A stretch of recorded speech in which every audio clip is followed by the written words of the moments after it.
Hi, welcome back to the Spanless Gamer. We're playing old games in the order they came out in, and today we're playing a game called Crypts of Chaos from 20th Century Fox, which came out in 1982. And we can see from the box art here, it's 20th Century Fox Games of the Century for Atari and Sears video game systems.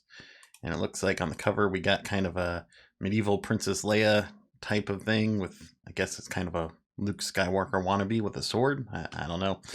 Back of the box. For centuries, the legend of the Crypts of Chaos has been cloaked in mystery. It is said that the crypts are guarded by gruesome and deadly creatures. Although many have entered the creepy crypts in search of the ancient treasure, none have ever returned. But this does not bother one so adventuresome as you, especially since you are armed with a rare and magical weapons. So now go be careful, for upon your return, we will at last know the secrets of the Crypts of Chaos. All right, we got 4 play options. That's very exciting. So I have to admit that on this game, I did try it once and it made absolutely no sense, so I had to kind of look at the manual to a little bit, which is a little bit cheating because I try not to do that on this channel, but here we go. So I don't have any fun facts today because there is nothing fun about Crypts of Chaos. So here we go. This is the game. So, all right, so we got a little creature coming in here. We can choose our weapon at the bottom, and then we have to hit forward, and then we have a weapon chosen. And I'm not very good.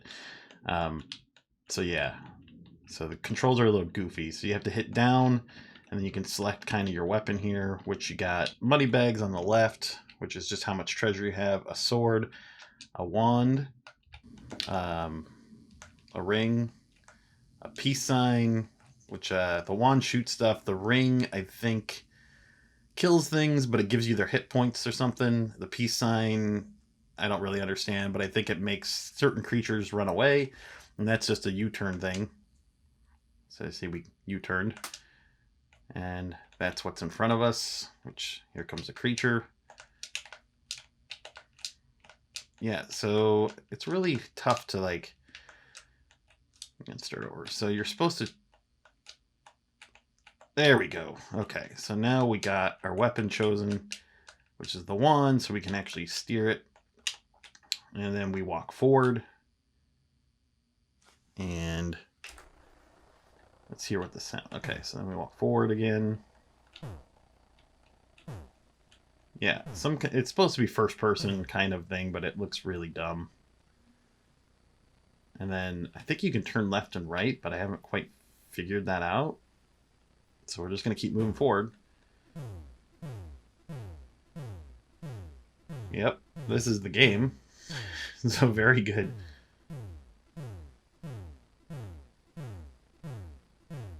Sometimes the creature will come out and you have to fight it. And sometimes a creature comes out and you have to fight it. Hello, creature. Did you hear what I said? Come out. Fight me. I don't know if these are supposed to be the corridors. I don't seem to be able to turn. Oh, here comes something. Yep. Killed that thing.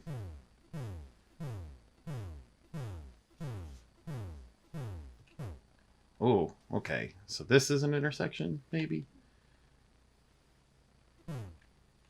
Okay, I don't know what red means. Blue?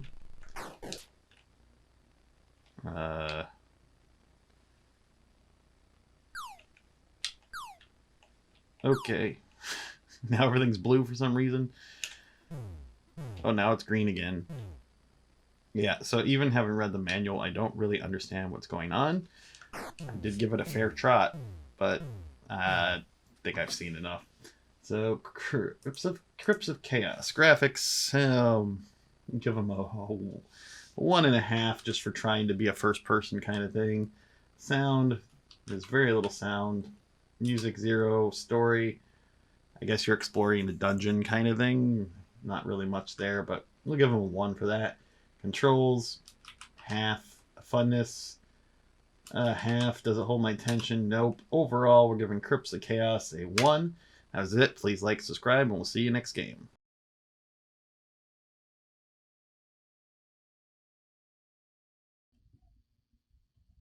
Well, it was bound to happen. We were bound to have to play this game. So this is Custer's Revenge. Came out in 1982. Box art here. Mystique presents Swedish erotica. Oh, Swedish people and your weird erotica. No offense to Swedish people, who probably had nothing to do with this game. This is Custer's Revenge and 2 different contrasting art styles there in the box. It's almost like it was drawn by different people. Back of the box. Will Custer have his sweet revenge, or will he get it in the end? Get it? You are General Custer. No, I'm not. Your dander's up, your pistol's waving. You've set your sights on a ravishing maiden named Revenge, but she's not about to take it lying down. By George, help is on the way. If you're to get to Revenge, you'll have to rise to the challenge, dodge a tribe of flying arrows, okay, and protect your flanks against some downright mean and prickly cactus. But if you can stand pat and last post the stings and arrows, you can stand last. Remember, revenge is sweet. Every time old Custer scores, he comes up smiling right back for more. The higher the score, the more challenging the game action gets. Cooper, you're not going to be able to watch this one. Sorry, buddy. So,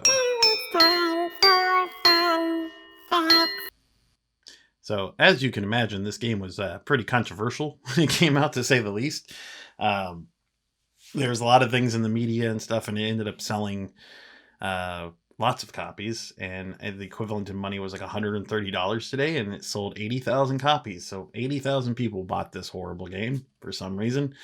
And good news is Mystique, who made this game, couldn't survive the 1983 video game crash, so we didn't have to hear from them again, but they sold the rights to their IPs to somebody who would buy them. So the game was re-released at some point as Western Ho. Yeah, that's right. And in defense of the game, the game's designer Joel Miller said that Custer was seducing the maiden and that she was a willing participant. Oh, God. So we have to play this. Yep. Okay. Let's just do it.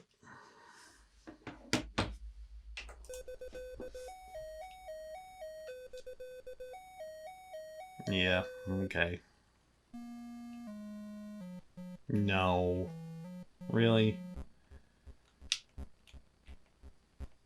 Ugh. You deserve that.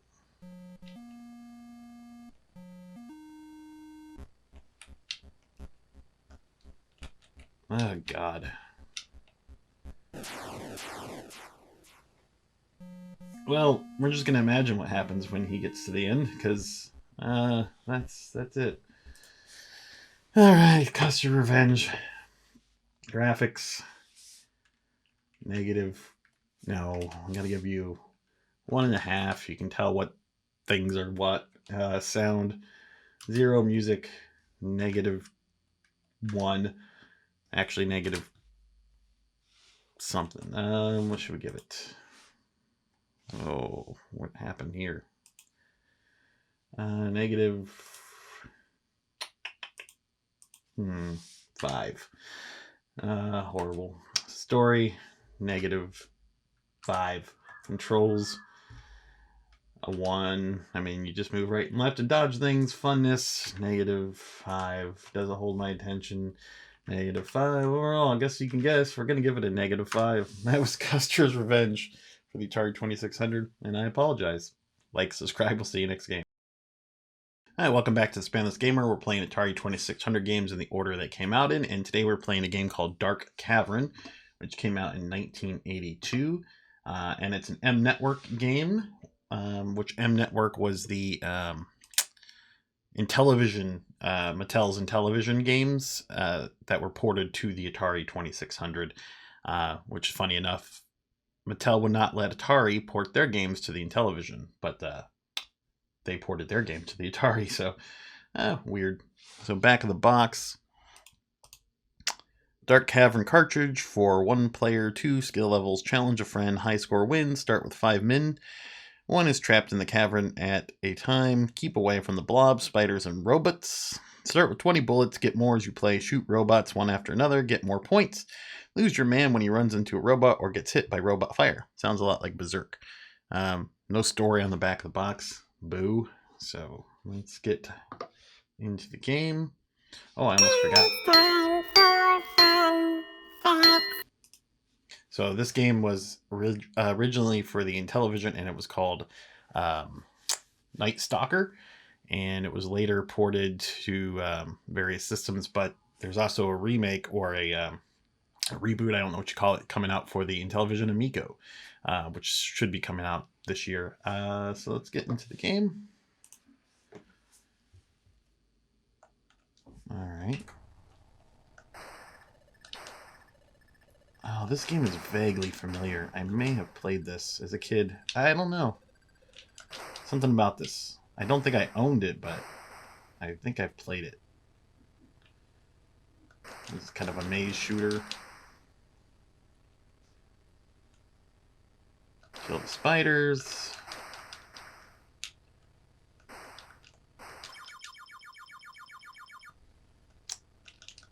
Do we just kill it? Oh, I can't shoot anymore? Oh, did I lose my gun?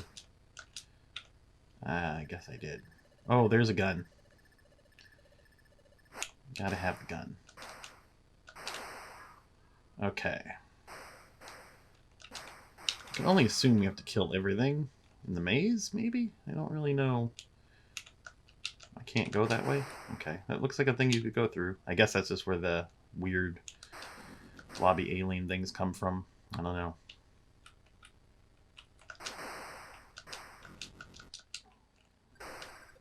Oh, I'm out of bullets.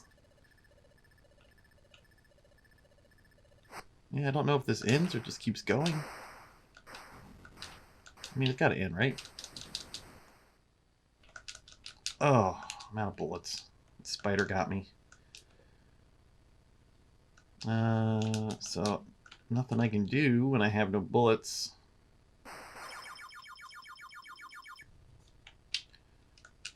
Am I supposed to go to the exit? What is the point of this game?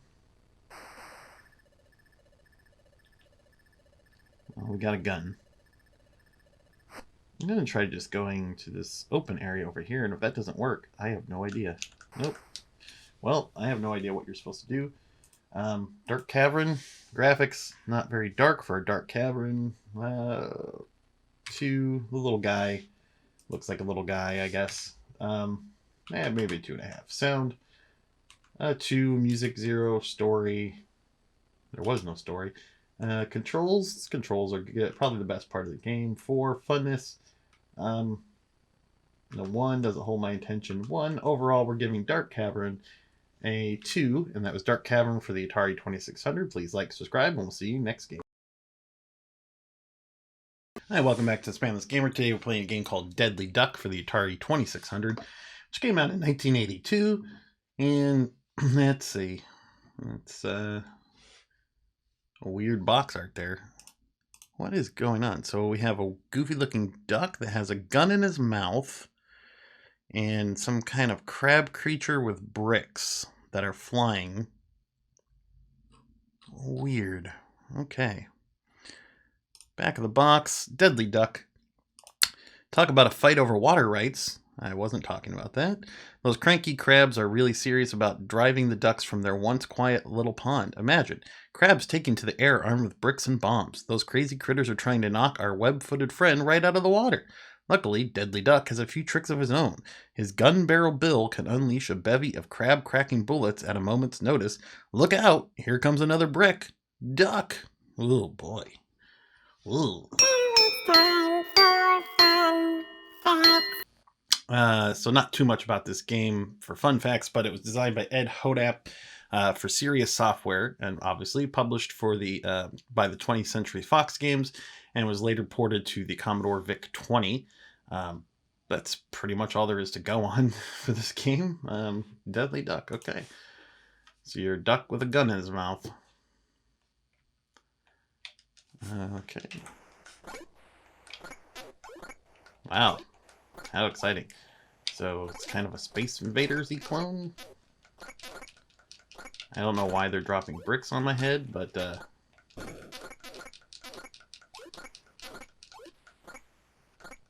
this is weird. Hey Ed, develop us a game that's kind of like Space Invaders. Okay, should be in space. No, how about set in a pond and you're a duck, but ducks can't shoot. I don't know. Put a gun in his mouth. What's he fighting against? Flying crabs. And flying crabs also have guns in their mouth? No, dummy. They fly and they drop bricks on your head. Makes perfect sense. What drugs are you on, Ed? Oh, okay. I want to kill that last crab thing. Oh, they killed my duck. Yep. So that's Deadly Duck. Graphics. Let's see. How about a 1.5? No. Let's see. 1.5. Sound. A 1. Music 0. Story. A 4. This is weird. Controls, you move left, right, and you shoot. 3. Funness. Is about as fun as another Space Invaders clone can be. 1 is a hold by attention. Half, and overall we're giving Deadly Duck a 1.5. That was Deadly Duck for the Atari 2600. Like, subscribe, and we'll see you next game. Welcome back to the Spanless Game, where we're playing 2600 games in the order they came out in, and today we are playing a game called Demon Attack, which came out in 1982, and we can see from the box, nothing. It's just a very shiny, silvery box. Demon Attack, video game cartridge for the Atari video game system in Sears Video Arcade. And it's got some really cool heavy metal dragon robot things with things on them. Missiles. I don't know. That's pretty cool though. Back of the box, Demon Attack video game cartridge for the Atari video game system in Sears. Yeah, we already read that. It's one of these shiny boxes that I really cannot read due to the scan, but we got a screen capture on them. So a couple fun facts about this one is that it was made by Rob Fulop, and it was originally based on Galaxian, but it closely more resembles Phoenix. And actually they got sued by Atari because Atari had the license for Phoenix. And they settled out of court, and this became iMagic's biggest selling game of 1983. Also, it was originally programmed in after the 84th wave, because the programmer didn't think anyone would ever get that far, but apparently within like days of the game coming out, someone had got that far. So they changed the line of code, and it ended up being, it gets to 84 now, and it just keeps going, but it doesn't get any harder. I guess we're not going to get that far because we're not so good at this, but let's play the game. This is Demon Attack, and we got a nice magic logo there.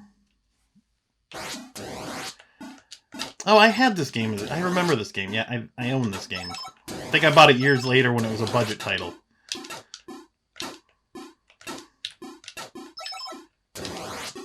Yeah.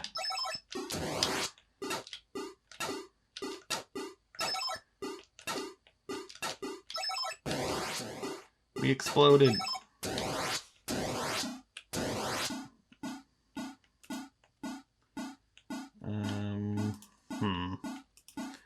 Guess I could just stand there and nothing happens.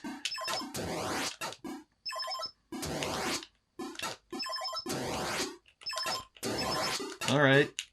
It's kind of inspired by Galaxian, Space Invaders, those typical games. Probably more inspired by Deadly Duck, I would think. Obviously, I'm on a pond and I'm a duck. Ooh, not so good. Oh! Stop running into the lasers! That's how you die. Bang! Zap! Doop! Dick! Dirt! Maybe we'll get to the 84th wave. Probably not. Oh. And that's it. I'm dead. And I am sad. Let's rate it. So graphics. Graphics are halfway decent for an Atari game. Sound, I think the sound was pretty cool. Music is just kind of steady strobe there. I'll give it a 2.5. Story, we have no idea. We'll give it a benefit of a doubt of a 1. Controls, you move left and right and you shoot straight up, but they feel pretty responsive, so we'll give it a 4.5. Funness, I like that one. 4.5. Does it hold my attention? The different kind of enemies and how they're a little bit unique each round. I like that. 4 overall, giving Demon Attack a 4.5. That was it. Please like, subscribe, and we will see you next game. Hi, welcome back to the Spanless Gamer. We're playing a game today called Demons to Diamonds. Your guess is as good as mine. Apparently it was an album by a band called Visage or something too. I don't know. Came out in 1982, and the box art here has a really kind of goofy looking alien ships, and it looks like a kid back there with a laser rifle. No idea. But somebody paid $9.95 for it. Originally $24.95 at a place called Cheap Thrills. Okay. So Demons to Diamonds. At the Cosmic Carnival, a squat non-stop talk demon dares you to play the new target game. You control a moving laser base. You aim and fire at demons who parade back and forth in front of you. Whenever you hit a demon, it changes into a diamond or a skull. Shoot a diamond to score precious points. But watch out for those skulls. They're deadly. Play alone or against an opponent. 1 player, 2 player, another Atari original! Good for you.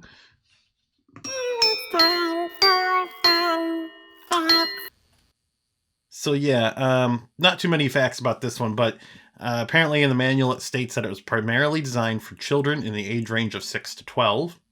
So I have a chance of being decent. And also a funny review from Electronic Games in 1983. They described the game Demons to Diamond as a video sleeping pill. So this is probably not going to be very good. Be my guess.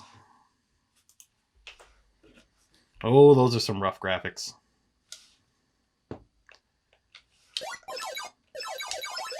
Oh, chunky boy graphics. So far, nothing's turned into a diamond. I just see a bunch of skulls.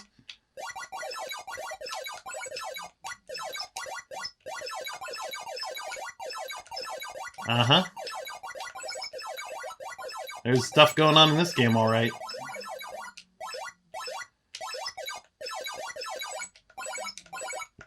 Boy, I'd be embarrassed if I invited a second player over to play this game. At least you fart when you die.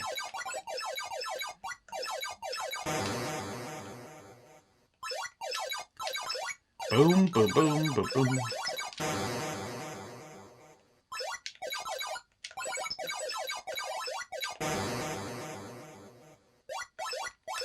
You can kill the skull. No, you can't kill the skulls. I don't know. All I know is I've seen enough of Demons to Diamonds or Diamonds to Demons, Dust and Diamond. I don't know what this game is. Let's rate it. Demons to graphics. Yes. You get a 1.5. Sound, a 1. Music, a 0. Story, a 0. Controls, sure, left, right, you shoot. Typical. 3. Funness, a 0. Does it hold my attention? Nope. Overall, Demons to Diamonds, you get a 1.5. That was it. Demons to Diamonds. Please like, subscribe. We'll see you next game. Hi, welcome back to the Spanless Gamer, where we're playing old video games in the order they came out in to see if they can still hold my attention. If this is your first time here, I have some playlists with all the first 100 videos in it, so you don't have to watch the opening and ending credits, and it's a little faster experience if you want to catch up.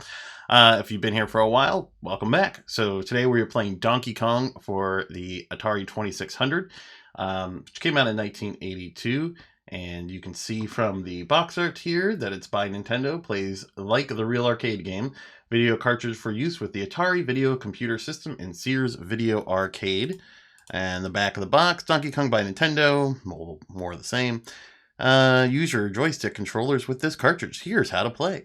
Donkey Kong the ape has stolen Mario's girlfriend and taken her to the top of a steel fortress. Mario must get to the top to save her. Use the joystick controller to maneuver Mario across the girders and up the ladder. But as he runs, the ape throws barrels at him to prevent his progress. Use the fire button to get Mario to jump over the barrels. Will Mario make it to the top and rescue his gal in time? Probably not.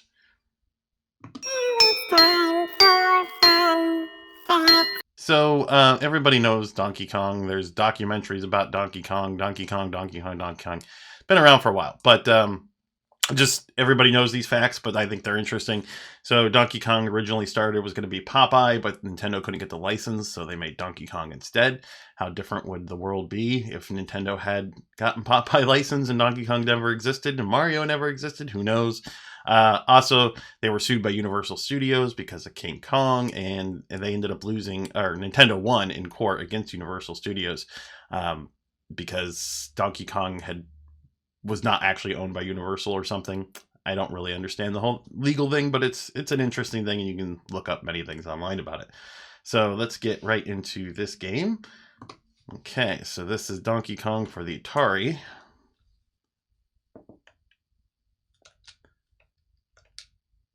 Okay. Oh, those are not the sounds we're used to.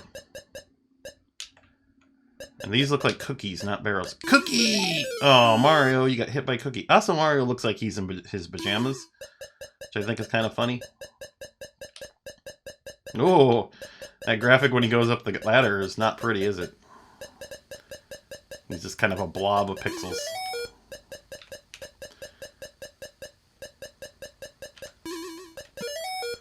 Oh, I don't get the sound when he gets the ladder. I'll just make up my own music.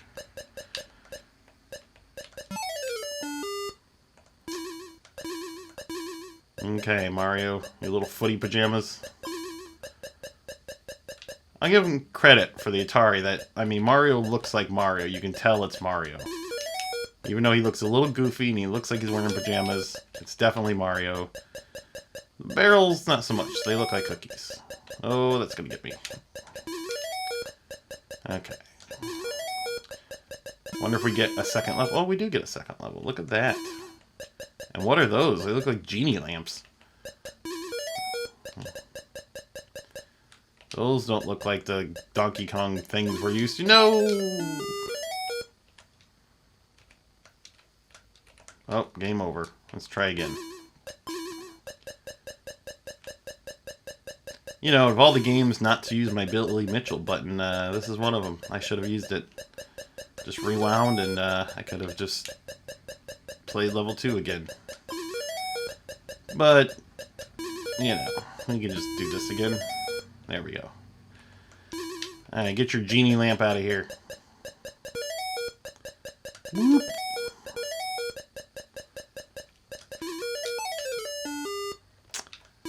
Hoisted by my own petard.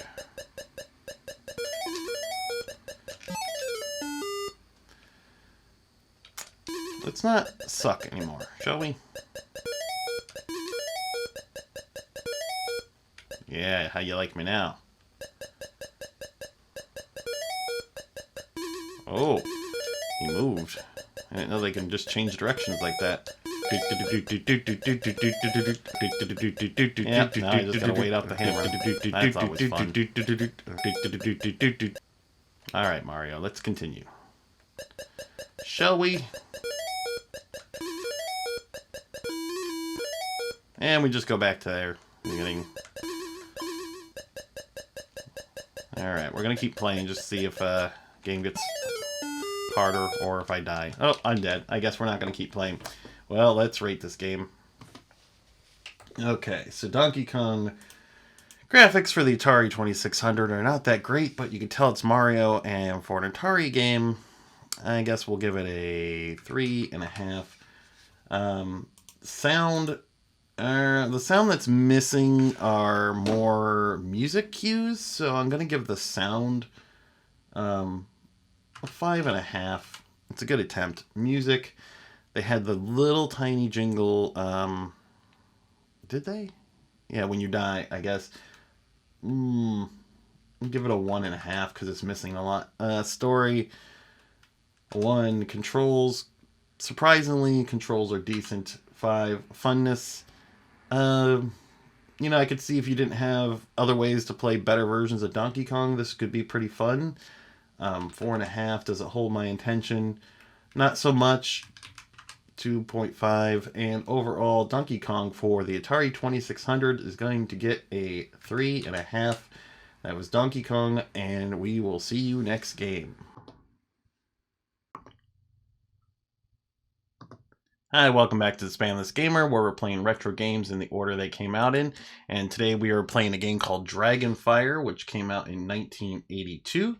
And we can see here that it's new Dragonfire, better than the old Dragonfire, for the Atari VCS. And looks like a photograph of a model breathing fire. That's pretty slick. Back of the box. Yeah, another one of these shiny boxes we can't read. Yay. So this game was made written by Bob Smith for Imagine, and in 2003, Bob Smith put this code out as public domain, so the source code is out there, and it's going to be remade for the Intellivision Amico, so that's pretty cool too. That's about all I have on this game, not a ton, but it's interesting. It's in the public domain, the source code, so let's get into the game itself. This is Dragonfire, as we can see from the lack of dragons or fire so far. So let's... Ah! Whoa! Okay. What? Okay. Okay. Oh, there's the dragon. And there was the fire. And I'm already dead. Okay, let's try that again. Maybe not, Whoa, fireball in the face. I like the way he spins, though. When he gets hit. Oh! Oh! Yeah. Oh, dragon. No! Oh.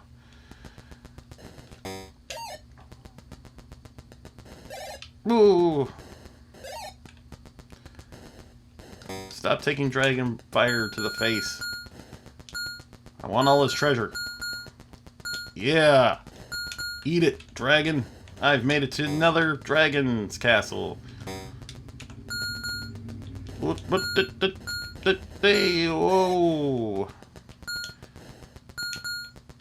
Yellow castle. Whoop. Well, who was supposed to dodge that, really? Come on, come on. Oh! Whoa, the thing's going backwards! Whoop, whoop, whoa! And that didn't help me. Stop. There we go. Oh, whoa, blue dragon. Okay. Whoo, intense. Let's rate this game. Okay, so...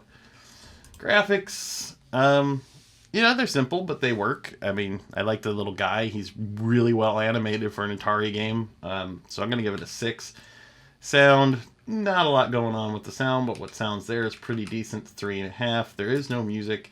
We couldn't read the story. Well, I'll give it a benefit of doubt. 1. Controls are slick. They work. I'm going to give them an 8. Funness, a 5.5. Does it hold my attention? It's repetitive, but it's kind of fun for a little bit. 4.5. Overall, we're giving Dragonfire a 5.5. That's it. Please like, subscribe, and we'll see you next game. Hi, welcome back to the Spanless Gamer, where we're playing old video games in the order they came out in, and today we're playing a game called Dragon Stomper for the Atari 2600, which came out in 1982. And we can see from the box art, it looks like you're a gray-skinned dude inside of a gold suit of armor with wings on your head for some reason. Supercharger unit must be purchased separately. Cassette player required. Starpath Corporation, formerly Arcadia Corporation. Back of the box. Dragon Stomper by Starpath. Battle your way along the trail of enchantment to the lair of the evil dragon. Detailed fantasy gamescapes. 3 separate multi-load game chapters. Inventories of your strength, gold, dexterity, articles of magic. Choose to flee, flight, or employ magic. Full screen interiors of shops, caves, hospitals.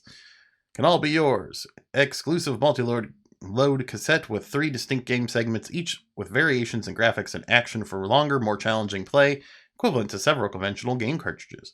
Full scrolling allows you to plot your course across a gamescape many times larger than your TV screen. The added computer power of the Supercharger makes this complex, engaging fantasy adventure possible. So, as mentioned, this is a Supercharger game which required a tape player and a cassette. So that's interesting. Something I didn't even know existed for the Atari 2600 as a kid. This game was programmed by Stephen Landrum, and it was awarded in 2005. Forbes magazine said that this is the best title ever made in the history of U.S. video gaming by a single person. So it's a bold claim. And reviews at the time in 1983 were really high and said it was a surprisingly deep, ambitious RPG.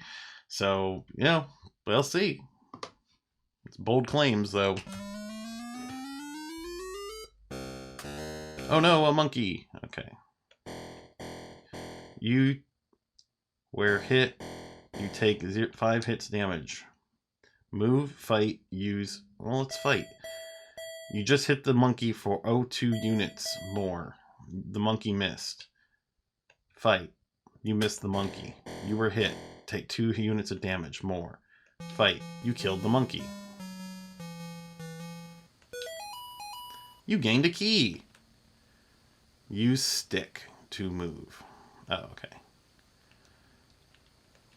Oh, that's a little RPG. This is a full-fledged little RPG on the Atari. Oh no, a demon. Demon sounds scary. You just hit the demon for 1 unit. You were hit. Take 3 units of damage. Fight the demon. You just hit the demon 1 unit. You were hit for 1 unit. Fight. You missed the demon. You were hit for 2 units of damage. What's my status? Okay. Fight. You just hit the unit for 2 units. You were hit. You killed the demon. You gained a charm. Can I go in? Use charm feels weird. Okay. Trap. Oh no, a golem. The golem missed. You missed. The golem missed. Let's just keep fighting the golem, I guess.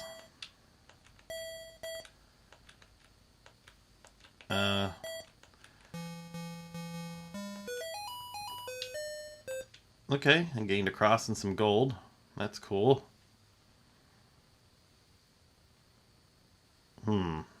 Hey, look. Oh no, bug. I was gonna go to the church. You were hit. Oh, just kill the bug already.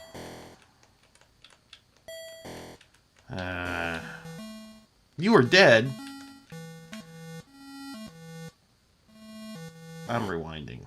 Okay, I'm gonna use the cross. Did that heal me? Okay, I escaped the bug. Okay, so let's try to go. The church is locked. Let's use the key. You gained a cross. I'm gonna donate 200. I gained strength. Huh. How interesting.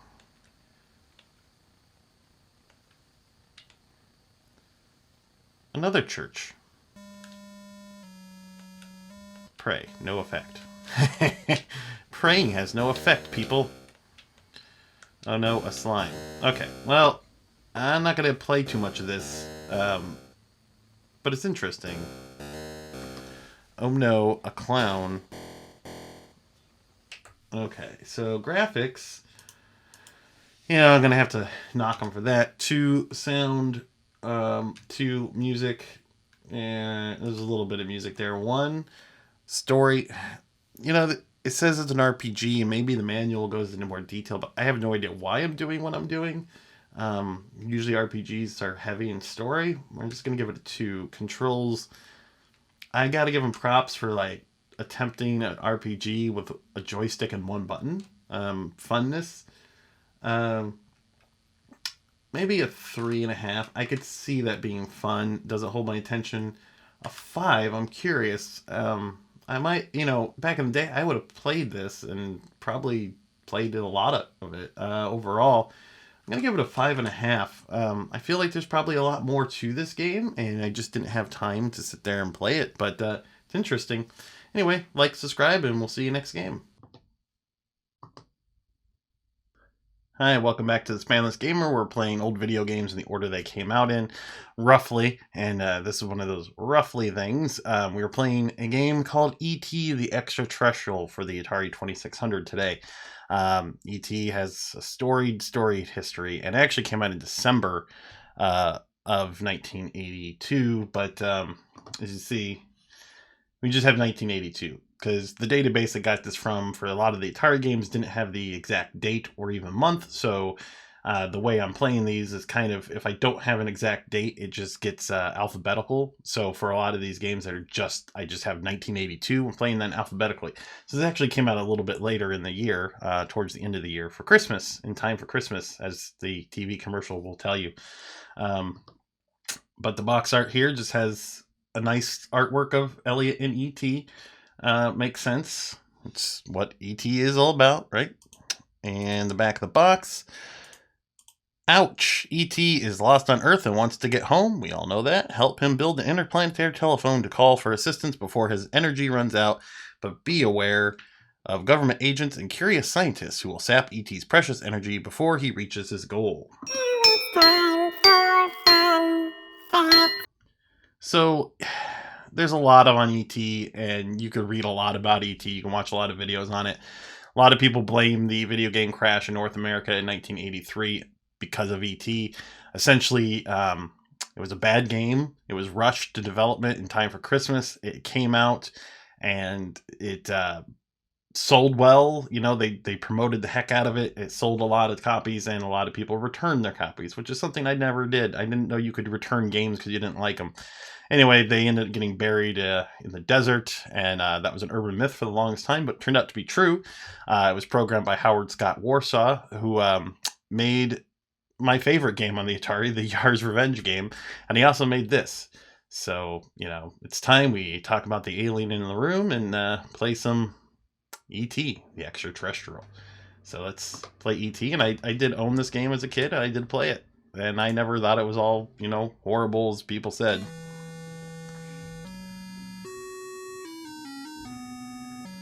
Start off with some nice music there.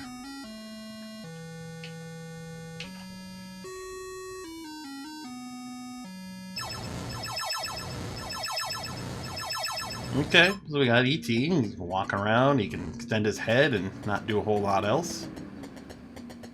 We should keep moving though. Oh, there's something in that. Okay, so we got a piece of the phone.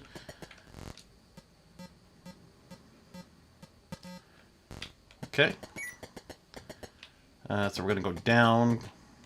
Oh. Oh. Hey. Yay, we made a flower grow or something. Okay, we're going to get out of here. Oh no. FBI guy. Oh, I fell down a stupid pit. Okay. I want that Reese's Pieces. Haha, I warped. Sucker. Oh no. So there's context clues. So that at the top of the screen you see there's an arrow. So when you hit your button, it does whatever that icon at the top tells you there. So right here does nothing. If I hit that, I'll warp over to that side. Well, I got lucky and found a piece of the phone. So now we go up. The scourge of this game.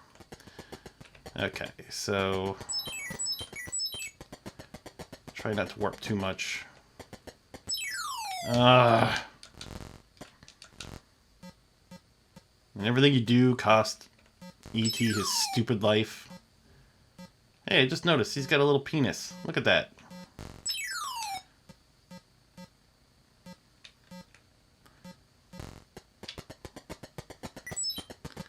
I'm just, I called Elliot. Where's Elliot? Come save me, Elliot. Oh, the stupid FBI guy took a piece of my phone.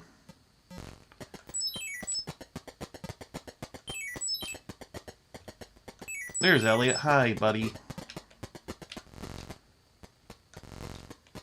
Okay. There's nothing there. Oh, I didn't want to warp. Jeez. Ah! Okay. And there we go. Piece of the phone. And go back up. Nothing else there. Oh, he got put in jail. Let go of me. I'm in science jail. Which is next to the house for some reason. Okay, run low on energy. There's a piece down here. Alright, we have the full phone. We have the full phone. We can beat this game. Okay, we just gotta go up here. Avoid that. Okay, FBI guy is dumb.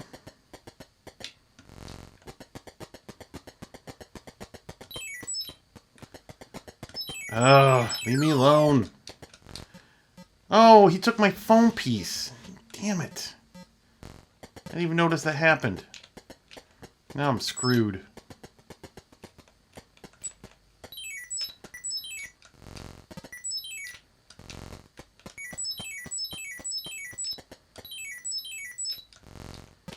Okay, we got our phone piece back.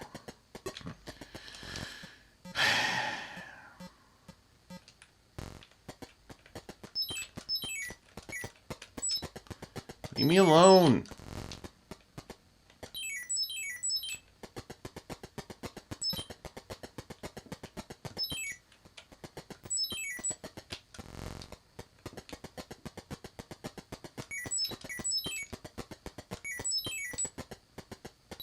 I think I got all the pieces.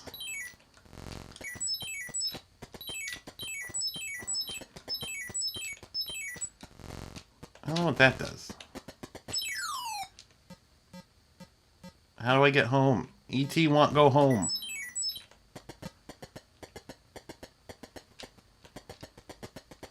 Stupid FBI face guy. No!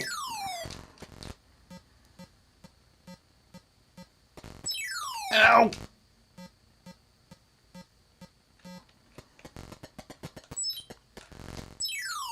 Hi. Hi, flower.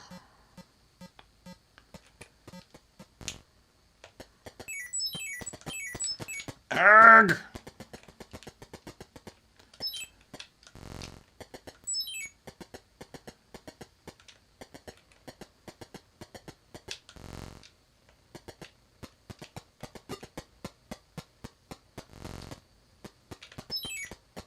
How do I...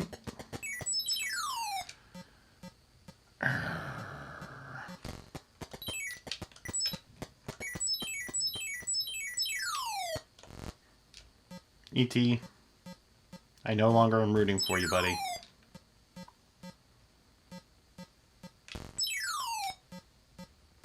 Yeah, I don't have much to say. Is it as bad as everyone said it is? No. Is it bad? Yes. Is E.T. dead? Yes. Are we happy about it? Yeah. Oh, he's back.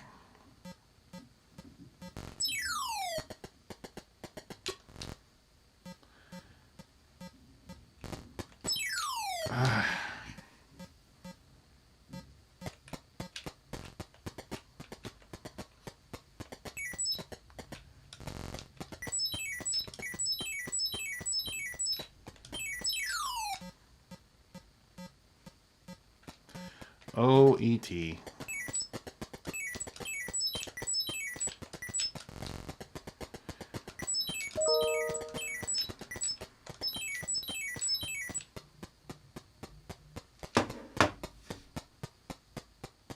Moment of silence for E.T. in the video game industry. Oh, wait. Elliot's back. So, yeah, there's nothing there. Stupid scientists. Like, I get it. I get that I got all the foam pieces, I think.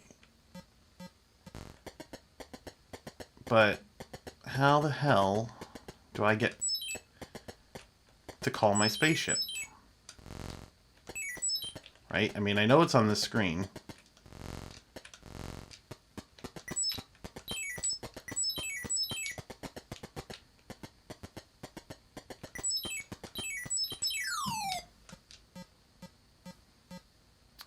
Well.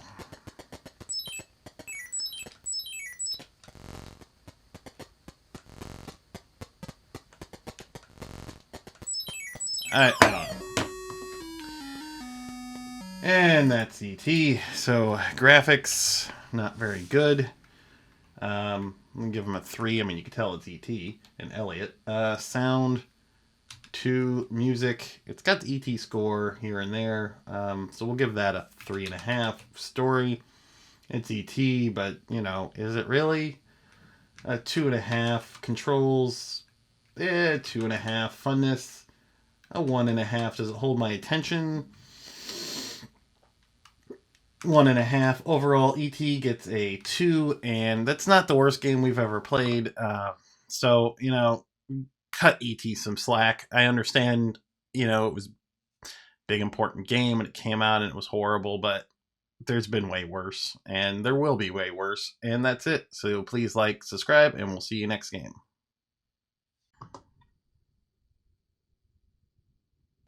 Hi, welcome back to the Spamless Gamer, where we're playing Atari 2600 games in the order they came out in. Today we're playing a game called Egomania, not Lego Mania, not Lego Maniac, not Zach. We are playing Egomania.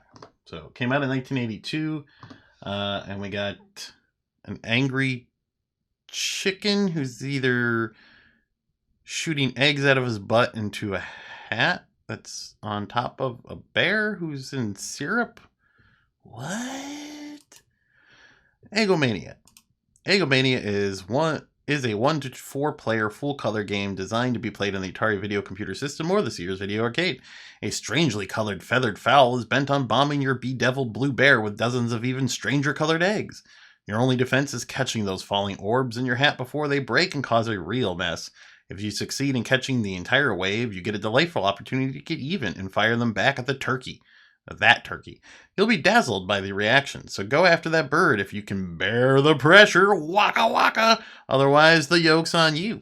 4 game variations for use with the paddle controller. So this game, like Kaboom before it, and Avalanche for the arcade before that, is a game like Kaboom and Avalanche before that. But in 1983, Electronic Games called this delightful, and said that it's a fully animated delight that might even eclipse the inspiration with state-of-the-art graphics for the Atari 2600. Sure. So this is Egomaniac, or something. I'm the bear.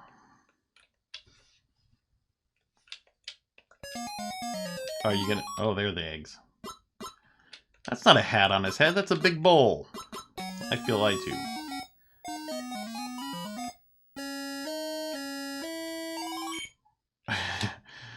Good night, my friends.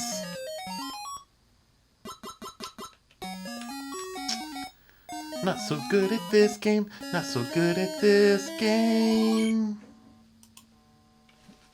Okay. Just got an Amber Alert. Okay, Amber Alert, calm down. Thank you. I think the chicken caused an Amber Alert.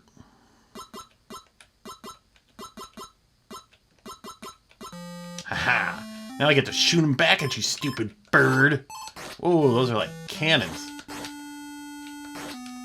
Well, he's got like a barrier. How can I shoot him? That's not fair.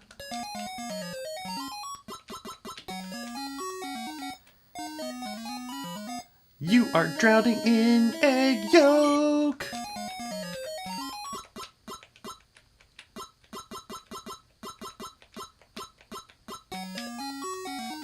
You are almost dead now. The bear can't breathe. He's in egg yolk.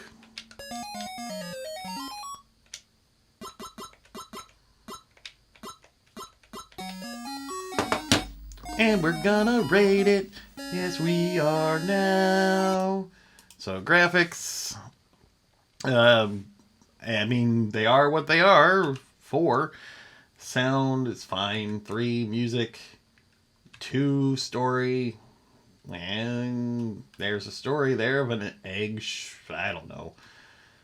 Drug-inspired box art. 1.5. Controls. I think Kaboom was better. Despite what EG at the time said. Controls 2. Funness. Rather play Kaboom. So 1. Doesn't hold my attention. 1. Overall, Egomania gets a 2. That's it. Like, subscribe, and we'll see you next game. Hi, welcome back to the Spanless Gamer. We're playing Atari 2600 games in order they came out in.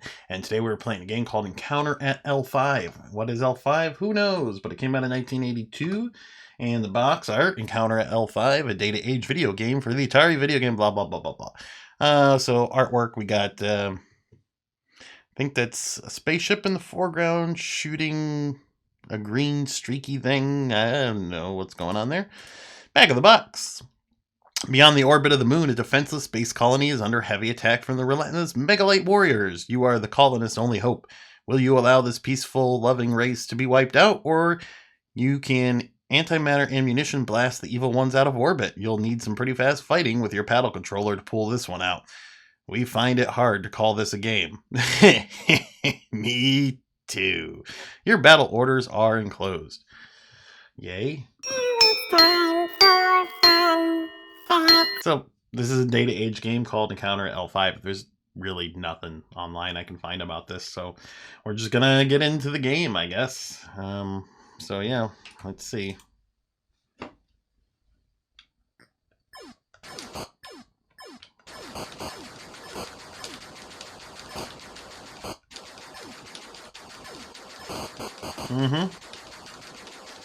It's a wannabe Galaga. Space Invaders type thing. It's not so good. Why is there a block at the top of the screen following my ship? I don't know.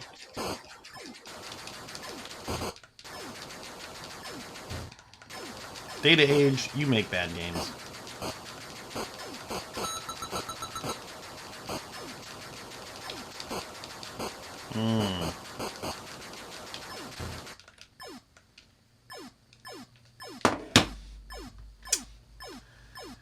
Okay, Encounter. Whatever. L5. Graphics. 1. Sound. A 1. Music. 0. Story. A 1. Controls. Not so good for a paddle game. A 1. Funness is 0. Doesn't hold my attention. Nope. Overall, Encounter at L5 gets a 1. That's it. Please like, subscribe. We'll see you next game. Hi, welcome back to the Spanless Gamer, where we're playing Atari games in the order they came out in, and today we're playing a game called Entombed, which came out in 1982, and from the box art, we got a, what is it, Yellow Submarine animated movie kind of style graphic there, of a dude and a ghost back of the box. Entombed is a 1 or 2 player full color game designed to be played on the Atari. You and your team of archaeologists have fallen into the catacombs of the zombies. There's no time to look around. These guys are after you and they mean business. Your only salvation is that you discovered the secret to the make break. Grab them and you can break through walls when you get stuck or create a wall behind you. If you are being chased, the longer you survive, the faster you have to move. Explore alone, or 2 archaeologists can work together or compete in a frenzied trek through the catacombs. Cool. Aw, Cooper. Hi, buddy.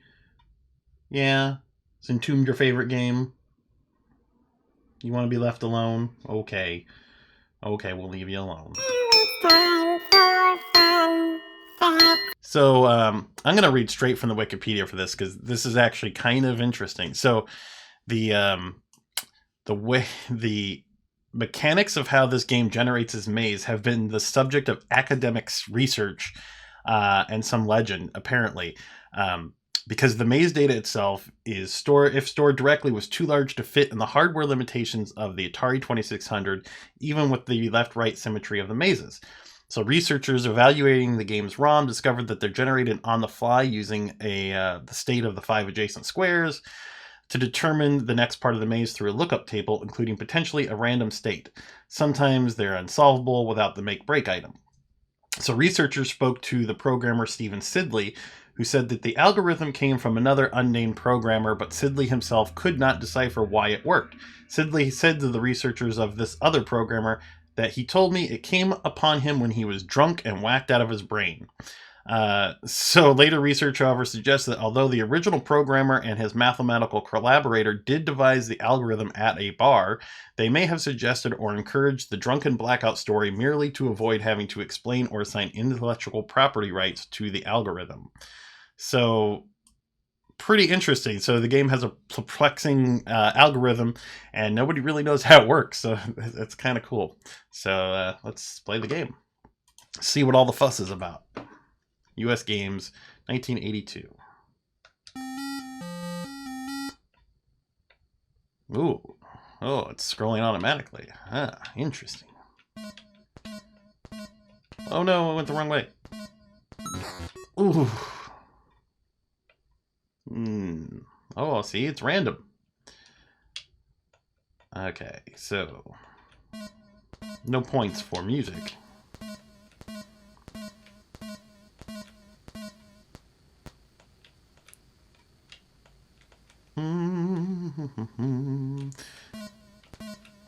A scrolling maze is kind of interesting. I'm gonna go this way.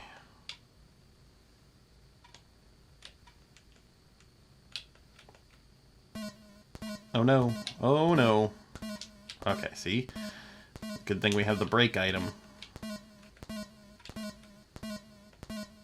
I must have a limited supply of those, though, because that seems like it'd be pretty easy if all you could do is smash all through the walls, right?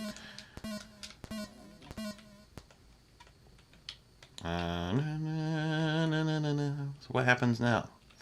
It just keeps going? Okay, so the game itself is not that great.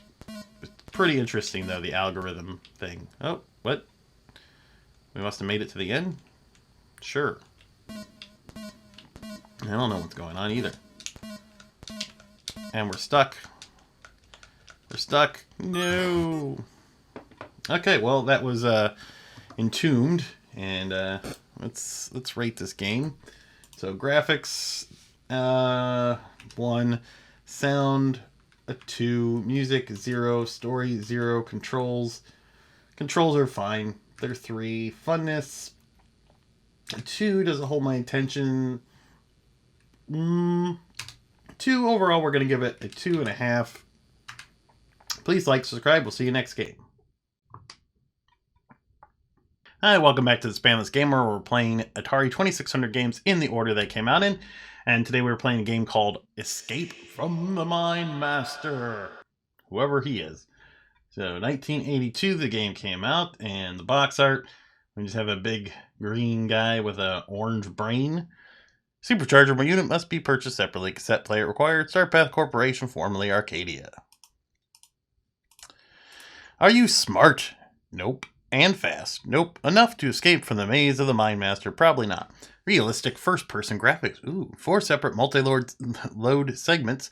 Maze maps, real-time clock, alien stalker, direction indicator, sliding force field obstacles.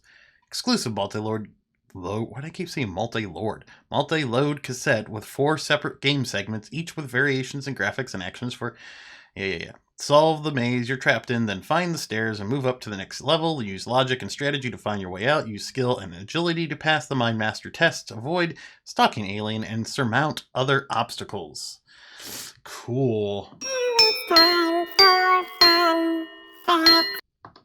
So this is one of those games that use the cassette add-on that I never knew existed until I started doing these videos, which increased it from 2K limitation memory of the Atari cartridge to 6K total available for each game. And this game was programmed by Dennis Caswell. Made this game. So let's get right into the game here.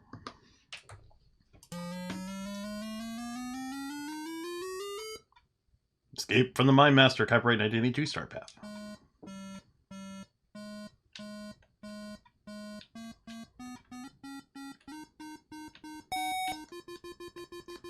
Okay, I got some kind of square that was on the wall. What?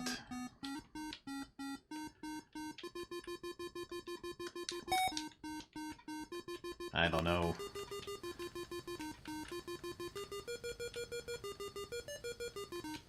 The maze element's kind of neat. Music is not. It's got quite smooth little scrolling graphics. What? Was that the Fall Into the Gap song?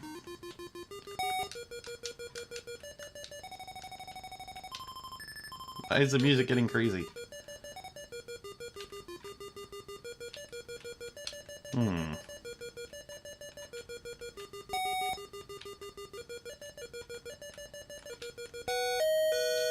What is that? What is... What? What is... I guess I'm avoiding him. What is... Suddenly, a new game breaks out. Whoa. Don't get crazy here, Mine Master.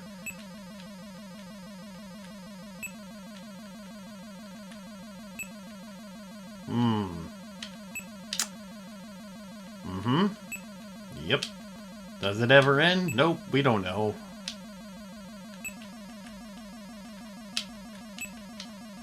But, I mean, it's getting faster, so I guess that's something.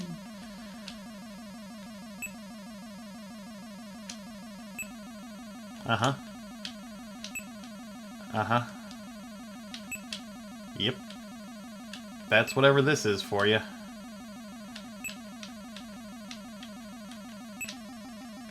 Okay, yeah, you're getting faster.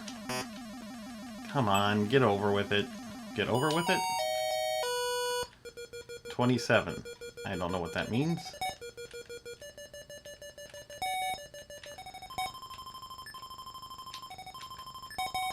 Help! I want... Oh!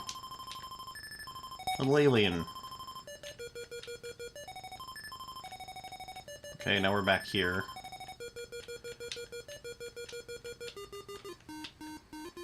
You know, graphically, it's quite impressive what they're doing here with the 3D-ness. But I wish they'd come up with something better. Because this is kind of... Okay, read the manual, I'm sure. Fall into the gap. Like, I don't know why I have this clover.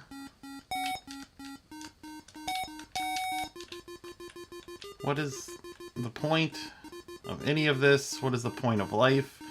This game makes me question everything.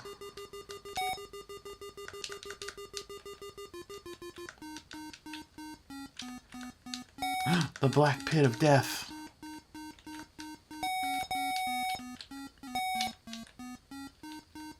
What?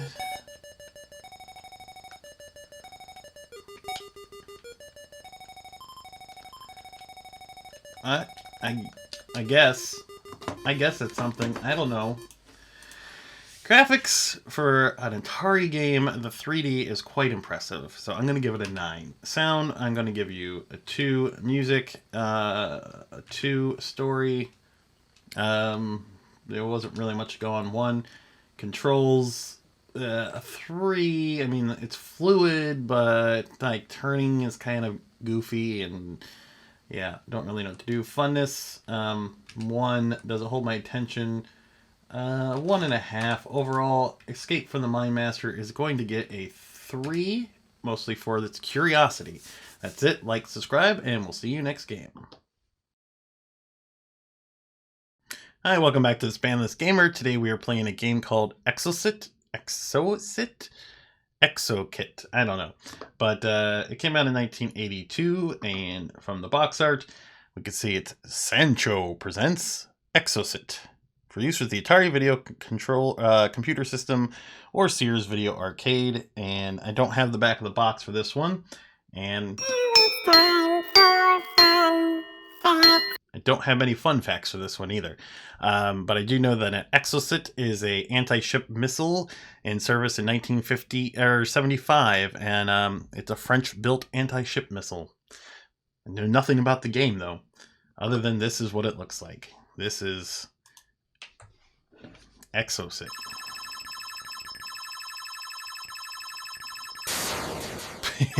Okay, I'm the yellow thing. Ooh. Okay.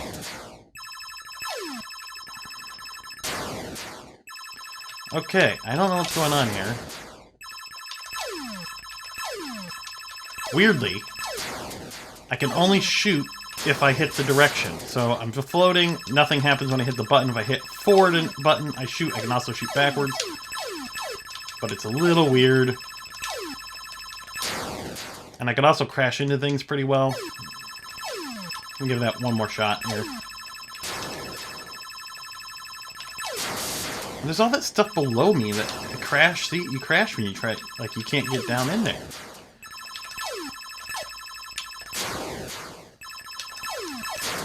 This is not very good, Sancho.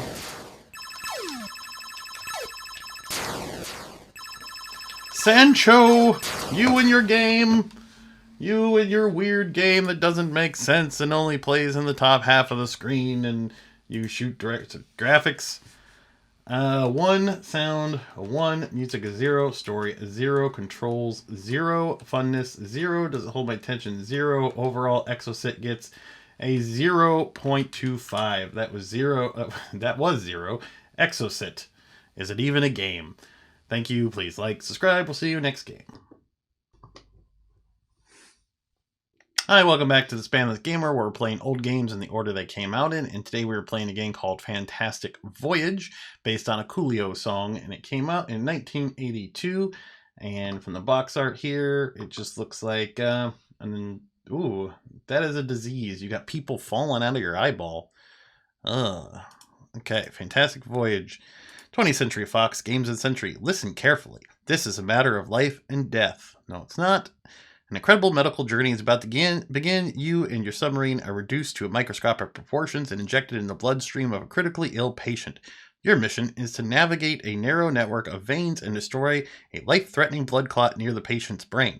Defense cells, bacteria, antibodies, and enzymes are only a few of the strange obstacles you will find along the way. Prepare yourself for one fantastic journey. Programmed by David Lubar.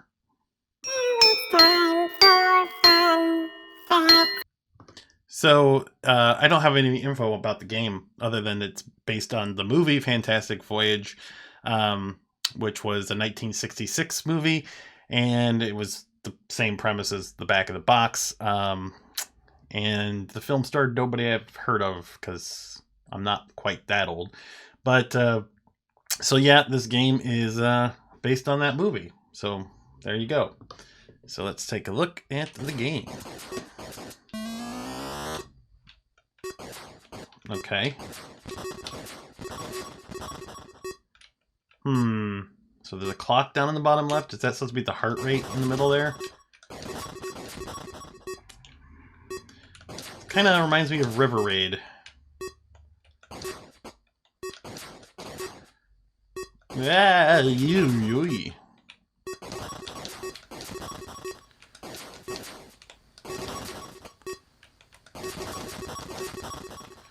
Okay. So this dude has very problematic veins, if you ask me. Is that bacteria? Is that good bacteria or bad bacteria? Should I be destroying it? I don't know. Video games have taught us just to destroy everything.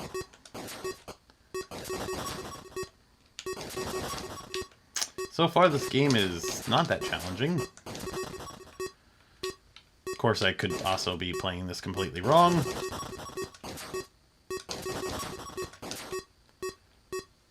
Oh, his heart rate's going up. Oh my gosh! What? His blood pressure must have gone up.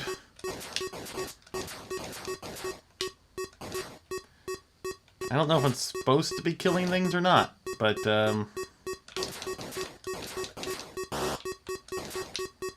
seems like my days as a doctor, scientist, robot, fighter guy are probably numbered. You remember that episode of House where they shrunk down and were in, like, had to go inside the patient? Good times.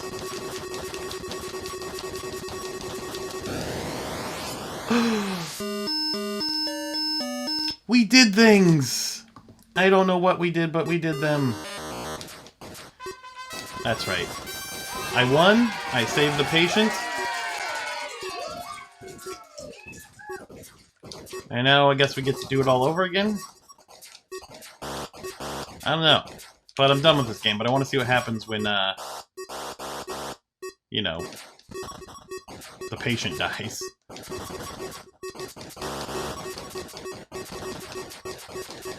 I'm gonna ramshackle my way through. He just flatlines. That's the end of the game, and we killed somebody. I guess good for us. So, fantastic Voyage.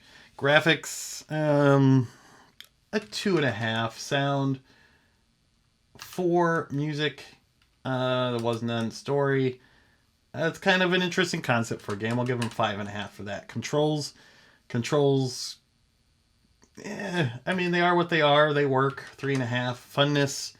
Funness, maybe a 3. Does it hold my attention? A 2.5. Overall, Fantastic Voyage gets a 3, and that was Fantastic Voyage for the Atari 2600. Please like, subscribe, and we will see you next game. Hi, welcome back to the Spamless Gamer. We're playing retro games in the order they came out in. Today we're playing a game called Fast Eddie for the Atari 2600, which came out in 1982. And the box art here just has, apparently that's Fast Eddie, and he's running away from gumdrops or something with legs, and he's got a heart in his hand. And he appears to be one of those old-timey beach fellas. Fast Eddie, 8 levels of play. On your mark, get ready. Here comes Fast Eddie. Eddie is on a wild treasure hunt, climbing up and down ladders everywhere in search of prizes. Things would sure be a lot easier for Eddie if there weren't for all those pesky little sneakers running around. They literally keep him jumping. Look, Eddie, there's a magic floating heart on the 2nd floor. And another on the 3rd. Go get him, Fast Eddie. Look out for this sneaker. Oh my! The Madness. Programmed by Mark Trumbull.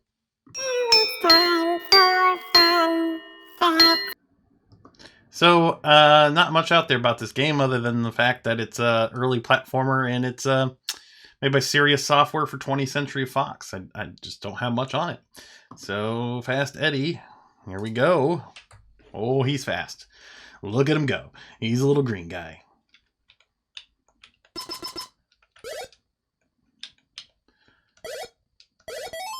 Okay.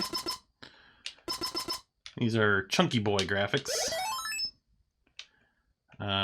Is that all I'm doing? Just collecting hearts?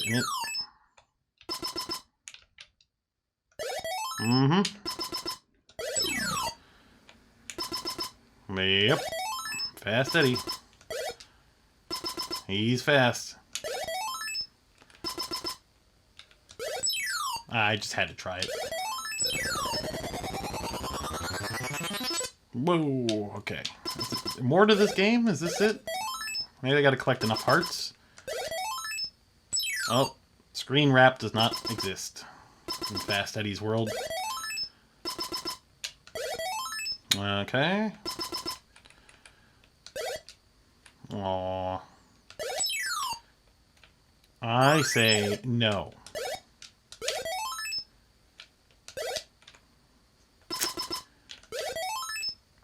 Okay, so every heart gives me more.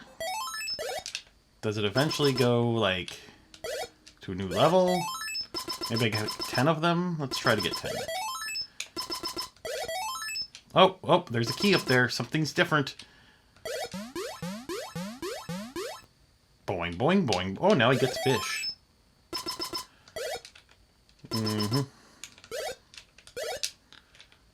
You are goof, Fast Eddie. Fast Eddie, no one likes you.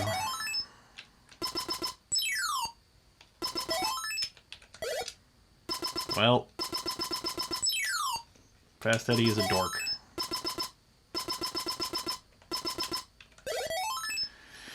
Let's see what level 3 is like. And then we'll call it quits. Because why are we playing this? I don't know.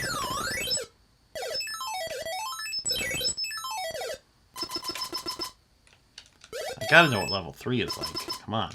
I mean, if this level is fish and the first level is hearts, that was stupid. Eddie. Eddie, you are not Mario. You are not even Mario. A name I just made up. Tanks?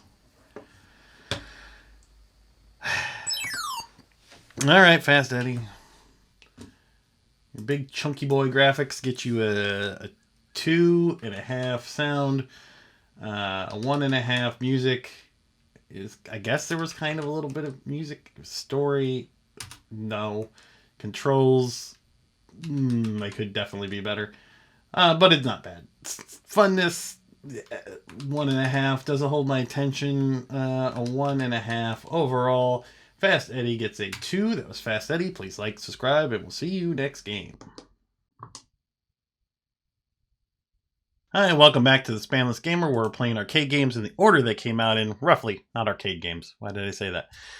Today we're playing Fast Food for the Atari 2600, which came out in 1982.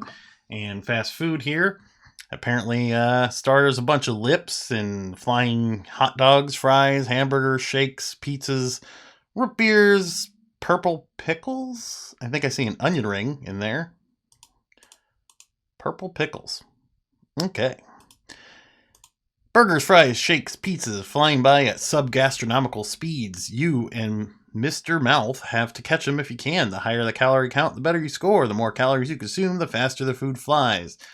Does not seem like a healthy idea for a game.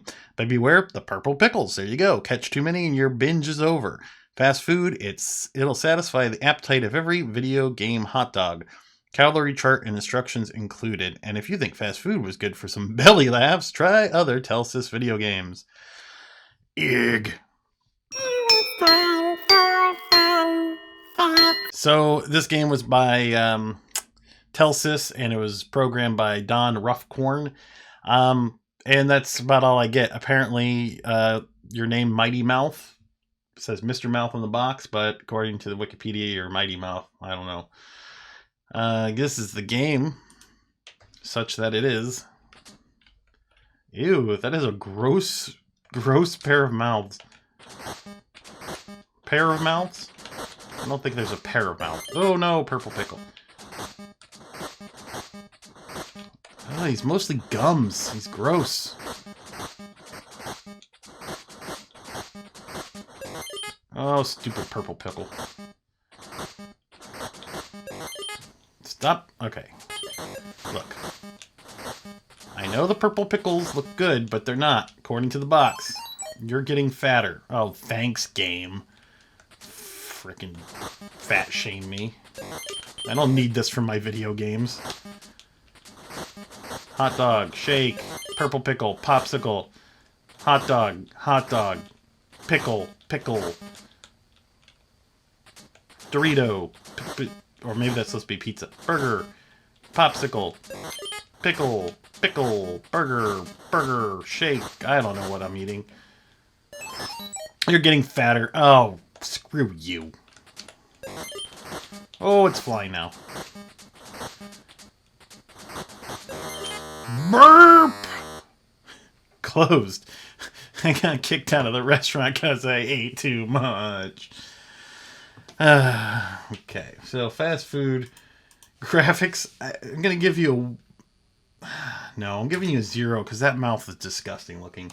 Sound a 1. Music none. Story 0. Controls they're okay. 5. Funness. Strangely, it's okay. 4.5 doesn't hold my attention. 2.5 overall fast food gets a 3, and that was it. Like, subscribe. We'll see you next game. Hopefully it has better graphics than that ugly mouth. Hello, welcome back to the Spamless Gamer. We're playing retro games in the order they came out in, and today we are playing a game called Final Approach for the Atari 2600.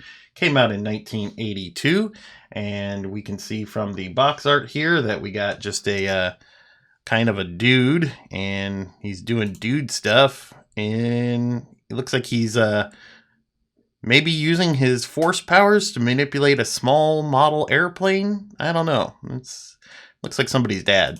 Back of the box. Ooh, Final Approach. You are an air traffic controller. Yay. And a busy regional airport. You must provide a safe and orderly flow of aircraft in the airport area and direct those stopping at your airport to a safe landing. Well, that sounds exciting.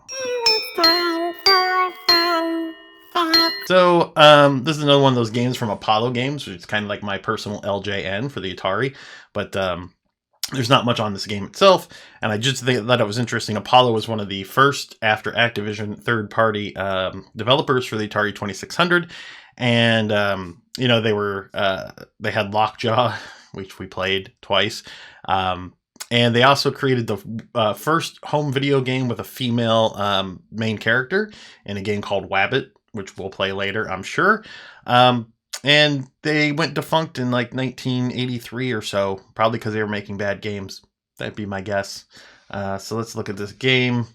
And this is Final Approach. Okay.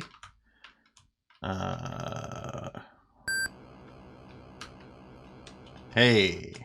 Oh. Which game do you want to play? Let's try game 1, I guess. So I have this little guy. I'm not really sure. Apparently I'm just this black dot. Oh no, there's things happening. Oh, there's so many planes. So many planes. Can I do anything with the planes? I don't know. What? Oh, well, now I'm controlling this plane somehow. On the brown plane. And do I have to land it? Oh, now on this thing. What is even going on? Who knows? Yeah, I had no idea here what the point of this game is. I like the little microphone. Is this some kind of crazy sound? No, this can't be. This didn't have any sound inputs. So the blue plane is on the line. Is that all? Nope, he's just gonna fly right over it, isn't he? Cool. Well, that's enough of that game. So let's rate it. So graphics, they look like planes, I suppose. So for an Atari, I'll give it a 3. Sound, there wasn't much sound. No music, no story. Controls, no idea what I was doing. 0. Funness, 0. Does it hold my attention? Nope. Overall, Final Approach gets a 0.25. That was it. Please like, subscribe, and we'll see you next game. Hi, welcome back to the Spamless Gamer. Today we're playing a game called Firefighter by Imagic for the Atari 2600, which came out in 1982. And we just get one of these Imagic shiny boxes, which I always liked, but they're hard to read on the scans, so I'm doubtful we'll read the story. Yeah, the building ablaze. Yeah, I can't read that.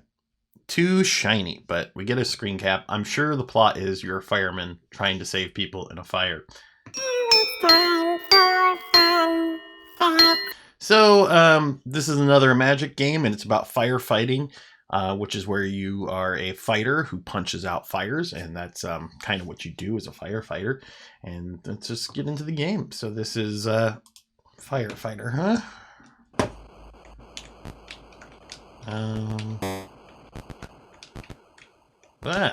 Okay. Okay, so I got my little... I see. So I can get rid of the flames. They're shooting my water supply. Is that it? Fire's out. Oh, if I hold the button down, apparently, I can extend the ladder. I don't... How do I save the dude?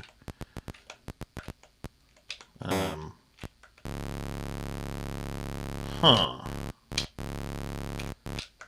Okay.